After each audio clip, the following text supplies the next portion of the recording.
Morning, Ebony from Magnetic Business Development. Thought I'd do a work related post, seeing as I haven't done one for a while. I'm sorry, I keep reading headlines that just make my blood absolutely boil. Just watching the media try and divide society is really frustrating and ridiculous, and I can't believe people can't see what's happening. But anyway, work related post. I'll try and keep it on work.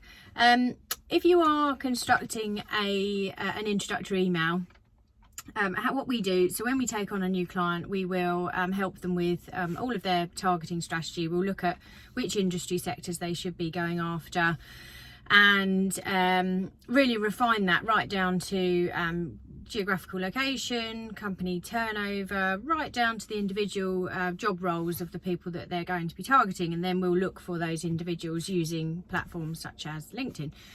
And when we do their work, we will ring those prospects first. We'll make an introduction by phone, and then typically what happens is the prospect will say to us, that sounds interesting, but can you send me something? So we will I work very hard with our clients to really refine their proposition and shape their messaging. So I will create an introductory email for them. So when the prospect says, that sounds interesting, can you send me something, I will have written an introductory email that we can use to send to that prospect. So my BDM will send the introduction, and then typically we'll follow that prospect back up next week.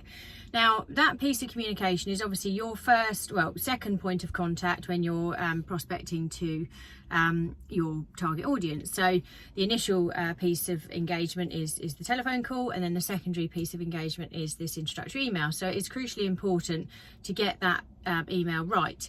And you only get a few seconds, obviously you only get a few seconds on the phone to articulate what it is that you do. So we have to make sure that our pitch is really sharp and concise. And then you only get a few seconds really in an introductory email to really get your point across. So the opening paragraph is essential. It's essential that you get that piece absolutely spot on.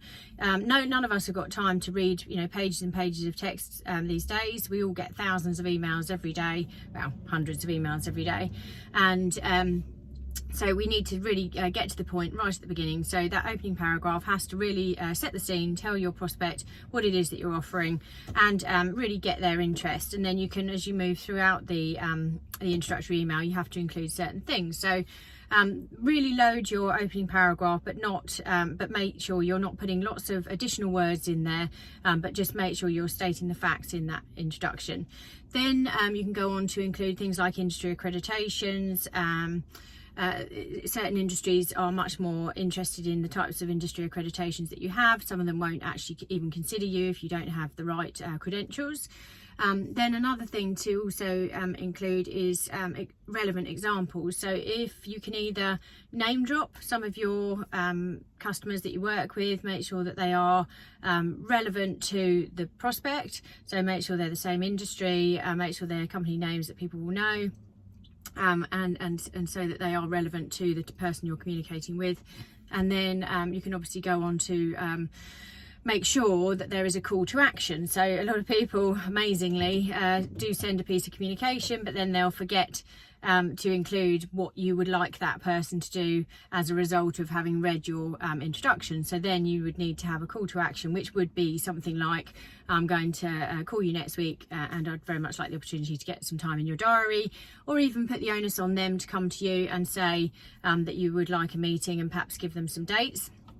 But whatever you do, make sure you follow that email up. So it's all very well sending an email out, but if you don't follow it up and you haven't had a response, then very likely that you're not necessarily going to get a response from that initial email anyway, and it would only be when you follow it up by phone that you're going to convert that into a meeting or a sale or whatever it is you're looking to achieve.